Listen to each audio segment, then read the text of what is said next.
and Dana back for another Freedom Friday where we are reading from the United States Constitution, Article 1, Section 6. I told Dana I got opinions on this one, and so we're going to have a discussion at the end. I bet I'll change your mind. You might. I bet I do. Section. I can be very persuasive. You can. Okay. You can. Section 6. The senators and representatives shall receive a compensation for their services to be ascertained by law and paid out of the Treasury of the United States. They shall, in all cases, except treason, felony, and breach of the peace, be privileged from arrest during their attendance at the session of their respective houses, and in going to and returning from the same, and for any speech or debate in either house. They shall not be questioned in any other place. No senator or representative shall, during the time for which he was elected, be appointed to any civil office under the authority of the United States, which shall have been created, or the emoluments whereof shall have been increased during such time, and no person holding any office under the United States shall be a member of either house during his continuance in office. So, all right. What does that mean? All right. So what this means is that if you are a congressman or a senator, that is what you are. You cannot also be a Supreme Court justice or a stockbroker. No, it means it means. No, that was my own little right. Little it means poke. It means. Who are you poking at? Have you not seen the Pelosi Act? Oh, yeah. Well, that's a whole other problem. But if you are a congressman or a senator, then you are being paid to do that, and they are making sure that you can't be waylaid on your way to Congress. Right. So this prevents. Again, when they wrote this, you had to ride a horse, and sometimes there were scoundrels, and so they couldn't be detained for questioning over a horse race or something. Right. If they were on their way to Congress. Now they get on a jet and they fly off. So whatever. But they also they do get to set their own salaries. And I believe the way they do it is it's effective for the next. Yep, it's the next term. It's the next term. So you can't give yourself a raise effective now. You have to give a raise to the next person. Which is where my opinion that holds the seat. Well, and we'll get to that. Yep. And then so they're privileged from arrest, and they're not to be stopped or detained on their way to and from debate. And they basically cannot hold any other office other than the one to which they are elected for Congress. Now, you were suggesting off air that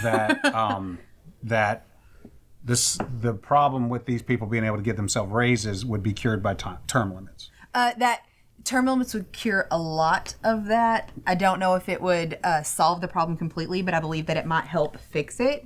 Okay, and the problem being this gridlock and this apparent selling out to lobbyists and political action committees and all that stuff. Right. Okay, I hear what you're saying. Okay. But let me tell you why there is a different and more thorough solution, and why merely doing term limits would be no solution at all. So we hold ourselves to the same standards we hold you guys to, and that is having an open mind. So opening my mind up, let's hear it. Okay. So let's run this term limits thing to the ground, right? Okay. If you said, okay, you cannot be a congressman for more than, let's say, 4 terms. Okay. That'd be 8 years. Okay. And the idea would be you can't just sit there and get rich on political action committees or whatever. Okay. Or for a senator, 1 term or maybe 2. Let's just say that term limits became 16 years. Okay. One problem with that is that do you have a dentist? I do. How long have you had the dentist? The same dentist I've had for most of my adult life. Okay, so 20 years. Yeah. All right. If I told you that, that's not okay, I'm going to make you change dentists, would you push back? Yes. Why? Because I want to be able to pick my dentist. That's right. And you like your dentist, and your dentist has earned your business. He has. And you don't want some extraneous factor compelling you to go pick another one. Right. Well, term limits would do exactly that to the voters. What if the voters of your district, let's just say you had some hometown hero that was all-American and absolutely in tune with and on point with their constituents, and 8 years elapsed, and now he looks at you and goes, "I'd love to keep serving you, But we did term limits, so pick another dentist. So why is it okay for the president and not Congress? Well, because for the president, there's a feeling that is so much power concentrated in one office. Mm-hmm. And absent term limits, when they wrote this stuff, the concern was that we had thrown off one monarchy and we did not want to accidentally wind up with another. Right. Okay. The same is not true when you have dozens of senators and dozens and now hundreds of congressmen. No one of them, the idea was, would have such concentrated power that it would ever be comparable to a president. So the president, and keep in mind that the term limits thing was actually more of a function of FDR, right? Okay.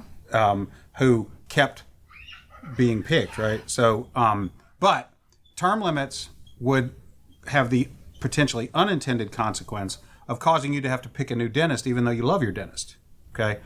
But it actually wouldn't even solve the problem that you want it to solve. You might say, well, I'll live with that because it'll solve this problem of PACs and lobbyists and, special interests. No, it won't. All it will do is cause the special interest and the PACs to pick a new whore sooner than they otherwise would. Okay, so I'm not going to pick a name, but let's just say that there's a particularly powerful congressman who has aggrandized all this power, and we did term limits to stop that from happening. Mm-hmm. Well, all that the PACs and the lobbyists and the money people would do is say, well, fine, we're going to wear this one whore out for 8 years, and we're going to groom another, and then we're going to stick that next whore in the same seat and keep controlling everything. It's just going to be a different whore. Okay, in my opinion, if you want to solve this special interest PAC lobbyist concentration of power problem, we should pass. It turns out it'll take a constitutional amendment, but we should. And I'm reluctant to even open that Pandora's box. If you are touching the Constitution, you better have a good reason. You better be ensuring more protection to the American people, right, not the government. Because it's a mess. It's a Pandora's box. If you open it, then you're going to have all kinds of craziness going on. But if we're talking about academic, theoretical solutions, it would require a constitutional amendment because of a Supreme Court case that said corporations and all these things have the right to participate with their money. Mm-hmm. But to solve the problem of concentration of power, aggrandizement of power that happens because of somebody being elected and elected and reelected and reelected, you take the money. You take private money, dark money out of elections, and you make all federal elections publicly funded, and you forbid the entry of any single dollar at all from outside of the public resources. So I'm here for it. So what you have is, for example, you would have, let's say, a Senate race here in Tennessee.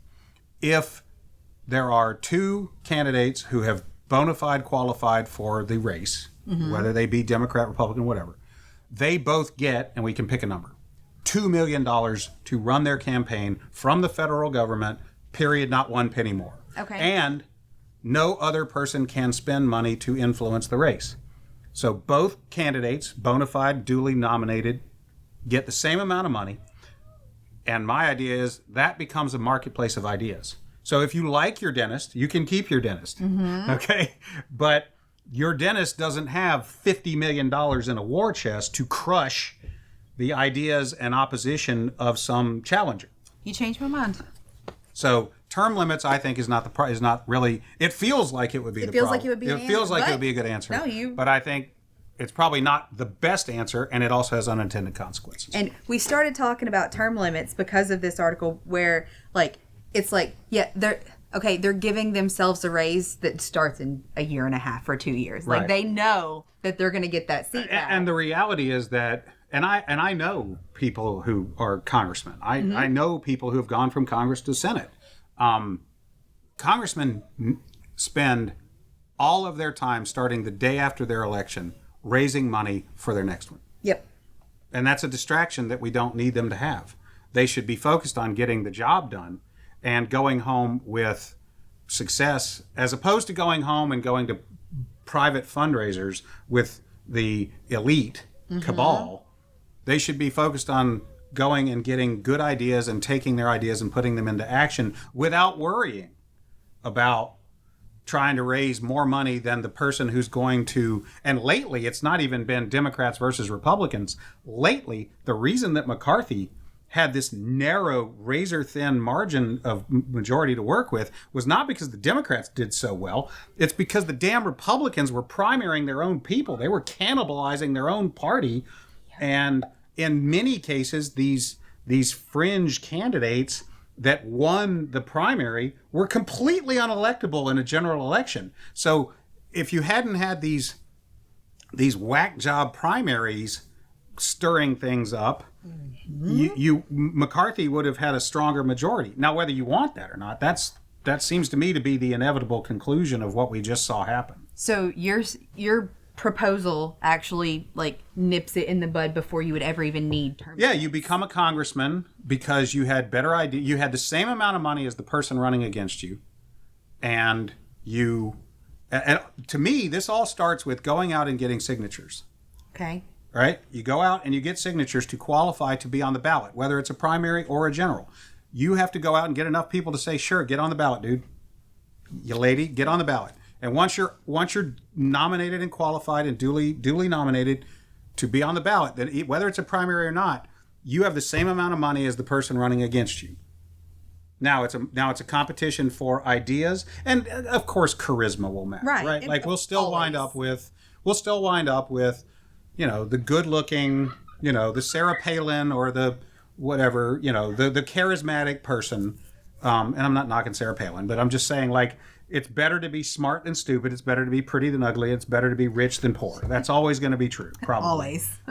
So I'm not trying to, I'm acknowledging that some people will be better candidates because they're better public speakers. They will have had whatever, natural gifts and whatever. But at the very least, it won't be a bunch of whores trying to track down a $200,000 dark money contribution in return for supporting or making sure that the pharmaceutical industry is protected or whatever, theoretically. So you came here to talk about the Constitution. We talking about the Constitution. No, my mind has been changed. Something to think about. Yep. Alrighty, guys. Remember, your responsibility to be ready for the fight never ends.